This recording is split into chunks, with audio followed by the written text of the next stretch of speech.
Kami dari kelompok manajemen operasi. Perkenalkan, saya Muhammad Samsuluri. Perkenalkan, nama saya Rizky. Saya Nurul Hanifah. Saya Ahmad Munawar. Saya Yudi Rahmat. Kami di sini akan mewawancarai usaha golok, yaitu dari Bapak Bung Haris yang berada di dalam. Oke, baik. Sebelumnya perkenalkan dulu, nama saya Muhammad Haris, biasa dipanggil Engkong Haris ya. Oke. Oke kan, udah berapa lama kan mendirikan usaha seperti ini kan? Oh, kalau berbicara udah berapa lama mendirikan usaha golok ini sudah saya rintis sejak tahun 2016, kurang lebih 5 tahun. 5 tahun saya merintisnya. Semenjak kapan berada di Bangku sekolah, ya. betul. SMA kelas 1 saya udah merintis usaha golok ini dan alhamdulillah sampai sekarang.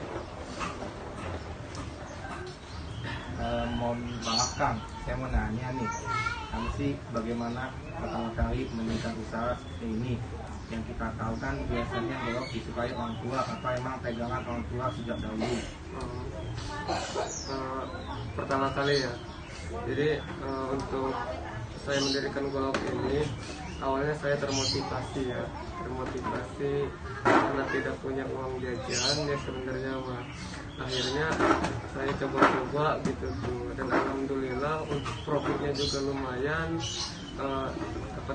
Sebagai pelajar saya, ini luar biasa gitu tuh. Terus golok ini juga punya potensi yang sangat luar biasa gitu ke depannya. Seperti itu kurang lebih. Berapa modal awal membesarkan usaha ini sampai punya tempat usaha sendiri? Oke, berbicara modal ya. Ya. Saya modal sebenarnya cuma 1 juta. Awal modal saya cuma 1 juta. Nah, kalau berbicara 5 tahun ke depan ini, biaya produksi saya sekarang sehari nyampe 3 juta per hari. Kalau saya kalikan 1 bulan berarti 3 juta kali 30 hari berarti itu 90 juta kurang lebih biaya produksi. Itu dari awal modal 1 juta ya, dari semenjak kelas 10 SMA ya. Oke. Sudah, makasih ya. Sama-sama. Ini kan biasanya, bagaimana cara memasarkan usaha ini? Apakah dengan membuka kios saja atau dengan membuka kios memainkan usaha dengan media sosial? Berarti pasar ya. Iya.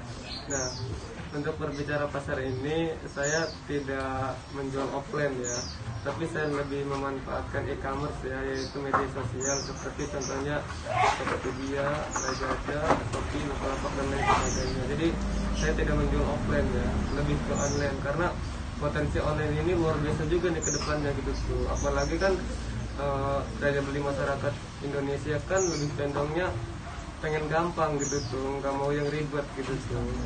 Oke, cukup. Next ya, Nak. Siapa sih target pasar dari usaha ini? Larinya ke pecinta hobi koleksi ya. Terus petani juga saya,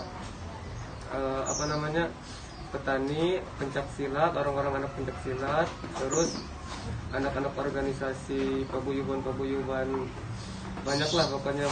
Tapi yang paling utama, yang paling saya incer adalah ini nih, yang pencinta hobi koleksi pada dasarnya mah kayak gitu.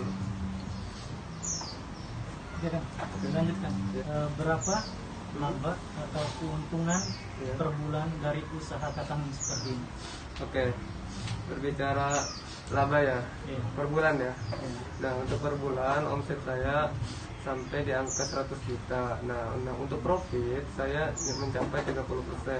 Berarti kalau saya hitung 30% berarti di angka 30 juta per bulan. Itu profitnya. Kalau omsetnya 100 juta. Itu profit yang ada di kantong kakang atau itu emang benar-benar masih kotor? Itu sudah bersih. Sudah bersih. Iya, itu sudah dipotong biaya bahan baku, gaji karyawan, itu pokoknya sudah ada di kantong saya. 30% seperti itu. Apa nanya lagi nih? Ya. Pengirimannya itu keluar kota, keluar Indonesia atau gimana gitu? Oke. Nah, untuk masalah pengiriman ya, karena saya online, jadi pengirimannya itu saya memakai ekspedisi contoh seperti JNT, JNE atau Secepat. Saya udah bekerja sama sama mereka. Paling jauh itu ngirimnya kemana? Kalau untuk seluruh Indonesia itu sudah semua, seluruh Indonesia. Terkecuali memang ke luar negeri saya masih agak kewalahan karena ini masuknya bareng sajam golok ini kan. Iya. Kalau masalah untuk masih di Indonesia masih aman. Ada lagi? Maaf Kang, saya mau nanya nih, apa sih kendala harus di usaha golok ini gitu, kendalanya apa gitu, bisa dari modal atau dari pengirimannya atau segala gitu. Oke. Jadi kendala di UMKM golok ini sebenarnya memang ada. Pasti semua perusahaan juga pasti mempunyai kekurangan kelebihan masing-masing kan ya. Nah, untuk masalah pengiriman atau modal, insya Allah untuk saat ini saya aman. Nah, kendala sekarang yaitu adalah saya ada di bahan baku. Bahan bakunya apa? Yaitu golok saya kan bahan bakunya dari tanduk kerbau. Jadi sekarang kan tanduk kerbau itu memang cukup langka gitu tuh. Saya kewalahan. Nah, saya juga ini lagi bekerja sama pihak-pihak jagal, juru sembeli. Itu saya nyari tanduk kerbaunya dong yang susah sebenarnya. 1 tahun sekali bisa Nah, dikatakan. iya. Oke. Paling seperti itu dari bahan baku ya. Sama mau nanya nih kan, ada punya berapa reseller gitu? Oh, reseller. Oke. Berarti berhubungannya dengan marketing ya. Berbicara reseller, saya itu udah membangun reseller sejak 1 tahun ya. Oh, itu udah ada 100 reseller saya. Itu udah ini ya. Udah konkret ya, udah nyata ya. Itu setiap harinya masarin produk saya. Ya seperti itu. Lokasinya berbeda-beda atau satu tempat? Oh, untuk lokasi itu berbeda-beda. Ada di Pulau Jawa, Pulau Sumatera, pokoknya seluruh Indonesia saya bagi-bagi. Ada lagi? Nah, saya mau nanya nih, kan harus sih kayak harga golok tuh yang paling murah atau sampai yang paling mahal, terus apa misalnya perbedaannya misalnya dari bahannya lebih tajam atau gimana gitu kan? Oh, untuk harga. Nah, untuk harga tersendiri golok saya dipatok dari harga 150.000 sampai 5 juta. Nah, yang membedakannya apa sih dari harga 150 sampai 5 juta? Ya jelas, sebenarnya ada kuantitas, ada kualitas juga kan, oke. Paling juga dari bahan baku ya sebenarnya, terus dari kerapihan, dari detail. Nah, untuk membedakannya dari harga rendah sampai harga tertinggi yaitu ini saya kasih contoh untuk produk atau produk yang paling bawah ya atau yang paling rendah dan murah. Ini bahannya ini namanya golok pesetan. Ini khas banget, khas petir ya. Bahannya pun kayu kecapi, besinya pun dari baja ya, yaitu baja per mobil truk. Oke. Tapi walaupun murah tapi nggak murahan karena dia bisa ngaca ya, jadi punya daya tarik tersendiri gitu tuh. Oke. Nah, terus apa sih perbedaan yang murah sama yang mahal? Nah, sudah jelas ya, kelihatan fisiknya juga. Kalau ini dari full kayu kecapi yang kayunya empuk, kalau ini dari tanduk kerbau. Oke. Nah, kenapa kok bisa mahal?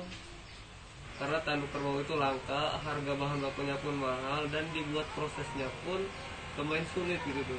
Kalau ini sehari bisa bikin 5, kalau ini 1 bisa 5 hari. Oke. Karena ini memang dibuat prosesnya pun sangat masih tradisional gitu tuh, masih diukir tangan gitu tuh, masih saya pertahankan lah. Oke. Nah, kenapa ini harganya bisa 5 juta? Nah, ini yang namanya golok sulangkar. Nah, golok sulangkar pun punya daya tarik tersendiri. Dia kalau diasah ya, ini nanti hilang.